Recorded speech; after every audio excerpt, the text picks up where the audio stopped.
What's your I was the only one to get away story? I wasn't the only one to get away, but I was in the fewer than 10% that got away point used to street racing, and right after high school. One night we were at one of the quieter locations, and we got an alert that cops were heading in from one direction. We all book it to our cars and start heading out the way that wasn't being closed in on. Suddenly cars are e-braking and flipping 180 degrees in the middle of the road in front of us, and we see a wall of cops advancing. Fakers closed us in. They herded us into a big parking lot, and I'll never forget watching like 30 Honda Civics drive around in panicked circles like frightened wild animals. At the time I was 17 and only had my permit, and I had sneaked out, so getting caught was not an option. I saw a couple of the less lowered cars hop a curb in the back of the parking lot and book it across a dirt field, so I joined them. I had just enough clearance to make the curb, so there were maybe 6 other cars and myself doing 60 miles an hour across this empty dirt field. Came out in a residential neighborhood I had never seen before, and it took me 30 minutes to get out, but I didn't get caught. One of my buddies did, and he got his car impounded, an $800 fine, and his parents were pissed. No regrets edit. Getting a lot of hate for the street racing thing. This was almost a decade ago people. I was young, dumb and full of gasoline. To clear some stuff up we raced mostly between midnight and 3 AM. On wide open, straight, clear visibility roads in areas that were completely industrial/business zoned. Never once saw another civilian either on foot or in car. Not only did we have at least one guy dedicated to police scanners, but always a car posted at each end of our track with radios to look out for traffic or people. Stupid as it may have been, we were as safe and responsible as we could be while illegally street racing. I'm the only one left from my group of 3 best friends since 3rd grade. First one hung himself because he was a pain pill addict, and I think the pressure of addiction and owing a lot of people money got to him. Ate a shit ton of Klonopins and hung himself on his mom's porch with a dog leash. My wife was dating him when I met her, and I always joke about it when people ask how we met. I say she was dating my friend and I stole her, and when they ask if we are still friends, I get quiet and say he killed himself. Second one was a heroin addict. Wrecked his car bad when he nodded off and he lived. After getting home from the hospital, he shot up again and nodded off while eating cereal and choked. His mom found him blue in the face. He lived, but is a completely different person who will never be independent again. The third one just died recently. He was the most badass person ever. Had so much fun in a life he loved. He was that dude on your social media you lived vicariously through. Baddest chicks every month. Awesome road trips to Mexico one week and Alaska the next. He loved living the biker life. I couldn't even cry when he died because he died doing what he loved. He had literally said to me that he would rather die on his bike than doing anything else. Anyway, this will probably be buried, but it felt good to write. I've been off drugs, except booze, for a while now, and my wife and I are really happy. Glad I made it out of that town alive. Definitely miss my brothers though. We had some great faking times.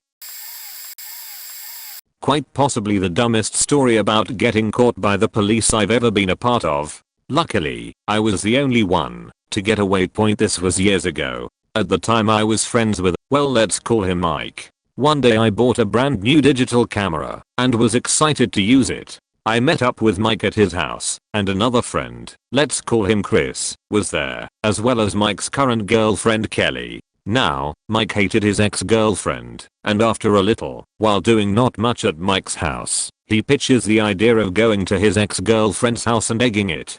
Should been a massive red flag for his current girlfriend.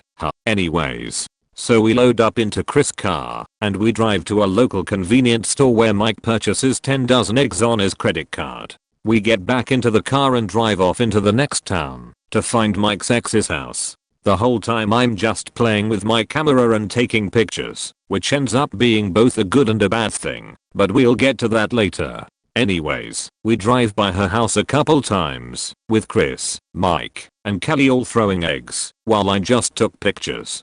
After hitting the house a couple times, we still had a ton of eggs left, so we basically just drove around throwing eggs at random houses and random cars. Not me though, I was just having fun playing with my new toy camera point. So, a little while later we notice there is a car right on our ass. Chris starts driving faster, the car speeds up as well. Mike suggests going up on back roads to get away from the car, so we do. The car follows, still right on our ass. At this point Kelly is freaking out and crying. Mike decides that we should probably call the police to help us with this nutbag chasing us around town. Yeah, dumb idea. The police, who had already been contacted by the car behind us, inform us that the best way to scare the car off would be to just drive to the police station. So we do. Yeah, obviously this person ends up being someone we egged. We show up, and the cops all run out and start accusing us of egging, and the people in the other car are accusing us of egging. And there is egg all over Chris' car from accidental splashback and such. So the only thing Chris or Mike thinks of to say is no, we got egged. Look at our car. At this point, another cop pulls up in his cruiser and he just shouts at us, which one of you is Mike such? And Mike is like, you I am. And the cop then says, oh, so you're the dumbass who bought 10 dozen eggs on your credit card before you went out egging. Huh, damn. No way out to this one. One of the cops sees my digital camera. He asks to look at the pictures, and me being young and dumb and not knowing if I had to give it to him or not, gets all freaked out and just hands him photographic evidence of our entire night out egging. Mike gets arrested. They, for some reason, check Chris' trunk, and they find a bunch of booze. At the time, Chris was underage. This was probably about 8-9 years ago. I was probably 20 at the time. Chris gets arrested. He's crying. The cops see pictures of Kelly egging. She gets arrested. I tell them that I was just taking pictures the whole time. They look through my camera and see picture after picture, and believe me, I'm the only one not to get arrested from the dumbest event in human history. We egged tons of houses. I photographed the event as evidence for the cops, and then we literally drove ourselves to the police station, where we were all arrested. I was insanely scared and convinced I was going to get arrested as well. Nope. Stopped hanging out with Mike and Chris after that. No thank you. I don't need to egg anyone's house. I don't need to get arrested doing dumb shit like that. TLDR, my friends and I all went out egging houses, then drove ourselves to the police station and everyone was arrested but me. I'm a little late to the party, so this is going to get buried, but AWWL, about a mile from the house where I grew up was a hill that looked down on a road. My friends and I used to throw water balloons down at cars from the hill when I was 16. It was a long way down, and hitting a car going through the road was pretty hard. One day we thought we were geniuses to put ketchup in the balloons. 5 of us took our ketchup filled balloons to the hill at dusk. It was quiet and no cars were passing, so we just waited. Finally here came a car going very slowly. I raised up my balloon and threw it, aiming just in front of the car. Whammo. Perfect throw and hit the car right on the hood. The 5 of us freak out in celebration, like we had just won the Super Bowl. Then we heard it. Whoop whoop. The blue and red lights flip on from the car, and a spotlight hits right on us. It was a faking cop car. Over their PA system they announced, stay where you are, we are coming up. 2 cops got out of the car and started climbing the hill. I looked at my friend like, what the fuck do we do now? One of my friends said bail. Another one replied, yeah, bail. We turned and ran, trying to make a run for my house about a mile away. By this time it was dark, and we figured we would easily make it. We sprinted down a couple of streets and figured we were safe. Out of nowhere, behind us another cop car flipped on its lights and sirens. We started running straight ahead down the road as the car gained on us from behind. One of my friends tripped on the curb and fell. I looked back just to see a cop tackling him as he tried to get up. Then there were 4 of us. We turned onto another street when a cop car appeared in front of us. We turned back to see the previous car blocking behind us. My fat friend said he couldn't do it anymore and that he was giving up. He sat on the curb awaiting his fate. And then there were 3 of us. I turned to side of the street and jumped a fence into someone's backyard. My 2 remaining friends followed. After 3 or 4 fences, I figured we had lost them. I looked over the fence and saw 3 cops jumping the fences about 30 seconds behind us. They saw me looking at them and started screaming, police. Stop right there. about a half mile from my home. I knew the punishment would be the same if I stopped now or got caught later. So I figured I would keep running for it. We jumped 2 more fences and I saw a BBQ taking place in the backyard of the next house. I jumped the fence and kept running onto the next one. One of my other friends was right behind me and he kept running to the next one with me. We heard a guy at the BBQ scream, "Hey you, stop. If I'm not stopping for the cops, I'm not stopping for you, buddy." My third friend jumped the fence into the BBQ and the guy started chasing him. My friend jumped up the fence and the guy grabbed my friend and tackled him to the ground. Scared shitless and with the cops on our tail, we continued on point, and then there were 2 of us. Finally I made it to my backyard and we ran in through the garage door. We turned off all the lights and peeked out the windows waiting to see if the cops had seen us. My little sister was home and was wondering what was going on. We just told her to shut up and stay down. The cops jumped into my backyard and continued on jumping fences into the neighbors.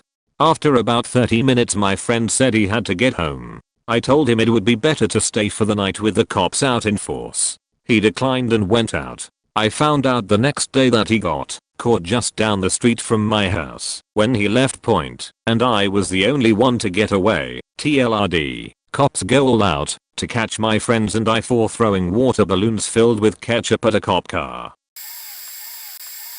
Haha, you bastard. We swore to never tell this story again. Edit. Alright, due to my mailbox exploding, I will share my side of the story as well as the truth on what really happened.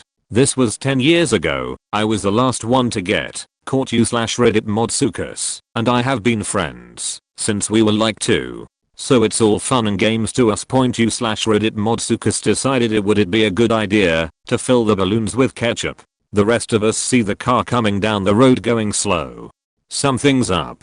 We figure it's cops since we had almost hit a car about 5 minutes before. So we hold our fire. Meanwhile, I see /Reddit Modsukas grab a balloon and before I can say anything throws it out there like Randy Johnson at the World Series. It made the loudest noise ever. /Reddit Modsukas then begins to dance around and scream about how awesome of a throw that was. When the cops started coming up the hill, it was /Reddit Modsukas that kept saying, "Should we bail, man? I think we should bail."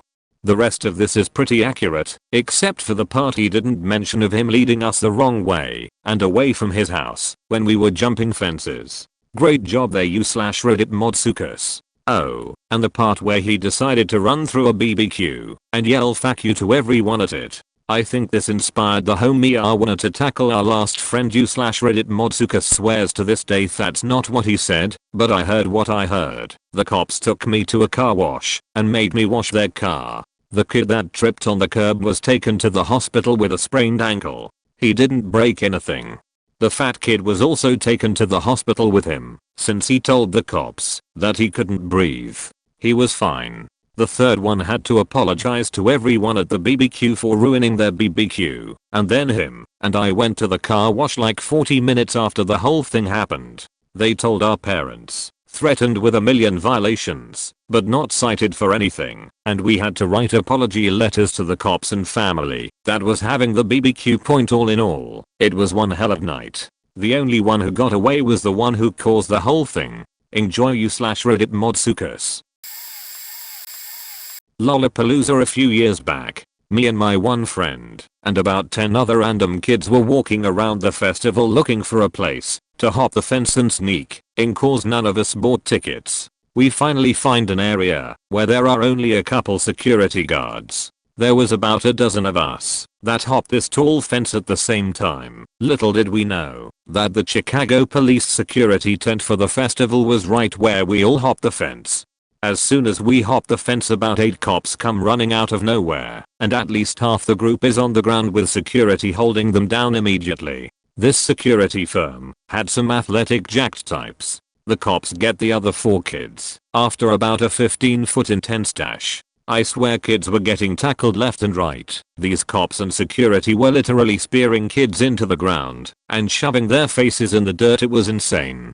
Me and my one friend make it about another half a block and ran into another fence. This whole time 2 cops are chasing us. As we are hurdling the second fence, one cop grabs my arm and tried pulling me down, and I shimmied my way onto the other side. We see one more scalable fence and hop that 2 point. At this point we realize we are backstage for Eminem, and we head into 2-part spot is backstage for about 10 minutes to hear it just as the show is starting.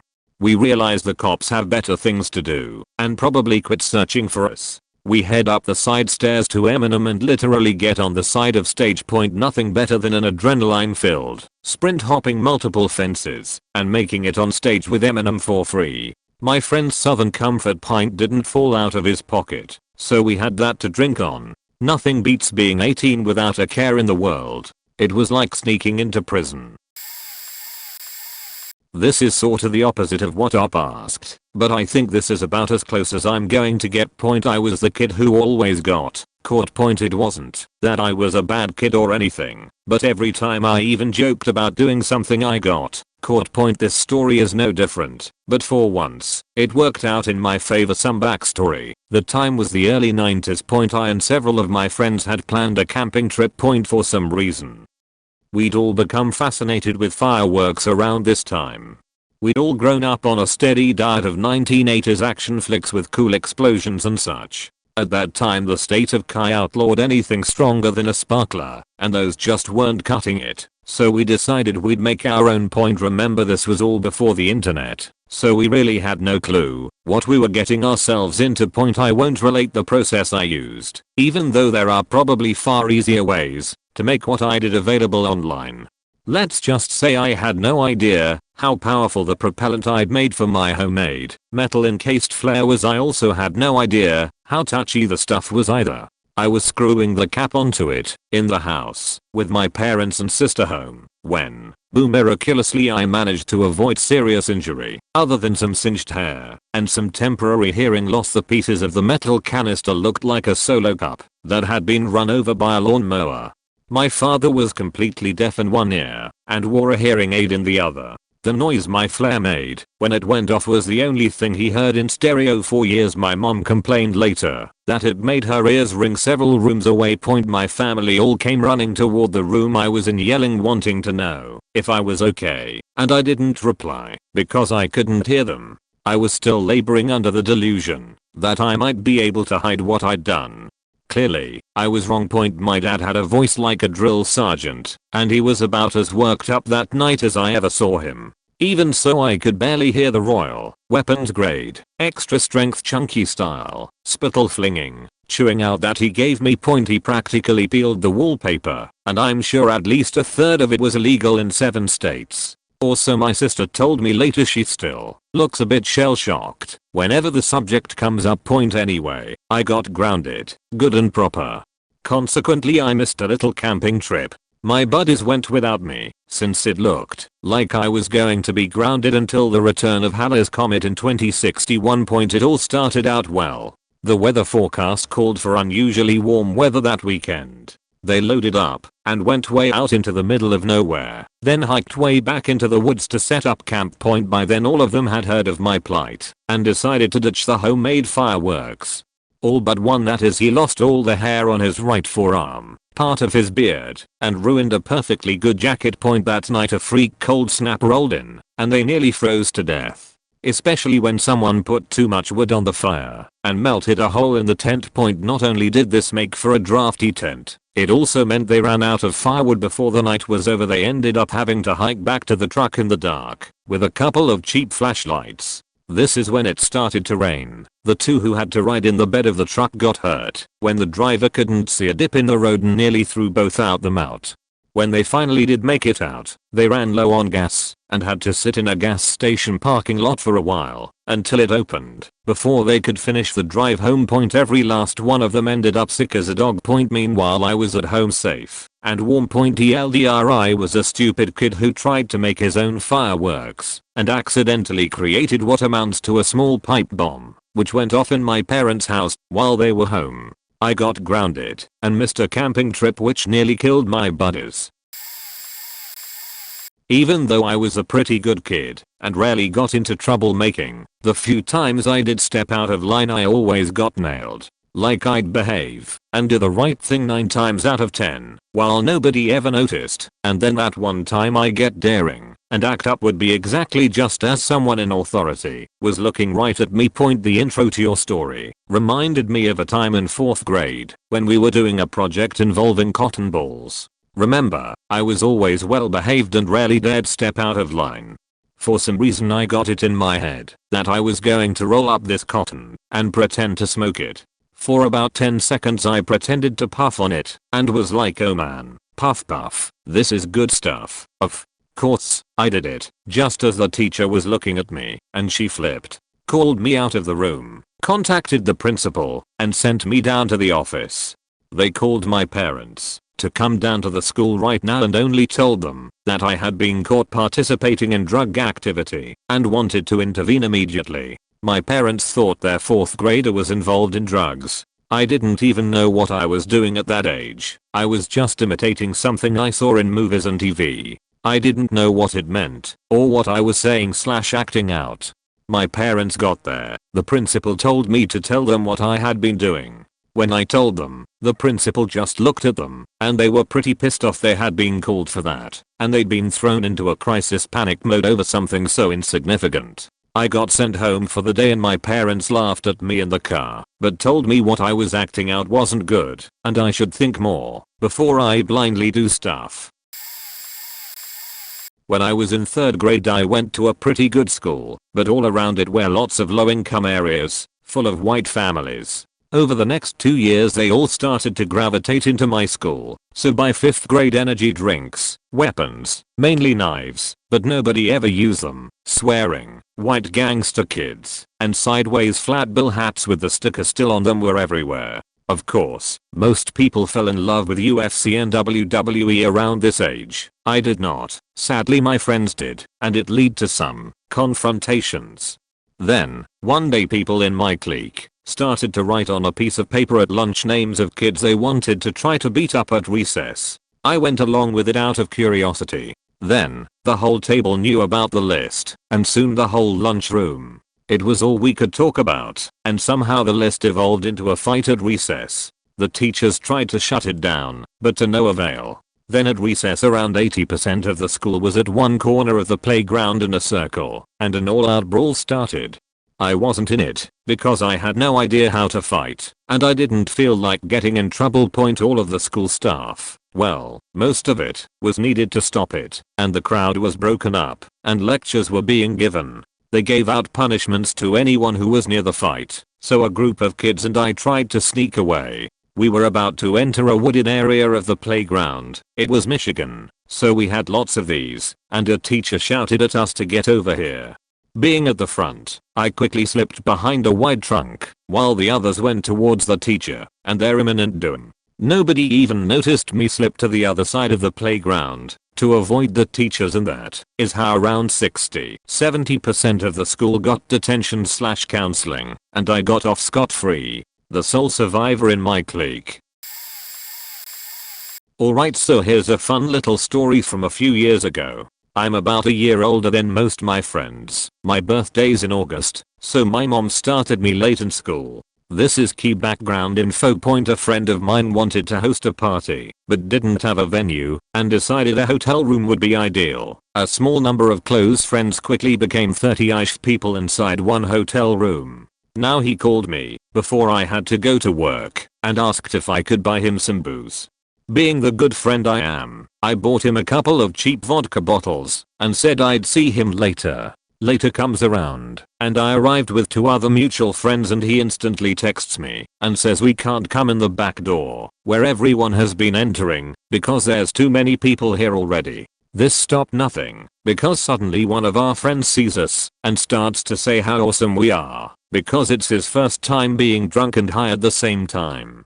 We get inside the hotel room after about 5 minutes of talking to some people outside, who propped the door open, and suddenly there's a loud knock at the door, and I looked at who we shall call Brandon and Izzy, and said, "Book it, cops." Now Izzy and I are the only people over 21 to our knowledge. Everyone else is 18 to 20. We have to get out of there. Izzy opens the door, climbs over the balcony and jumps 2 floors down, rolls when he lands and is gone.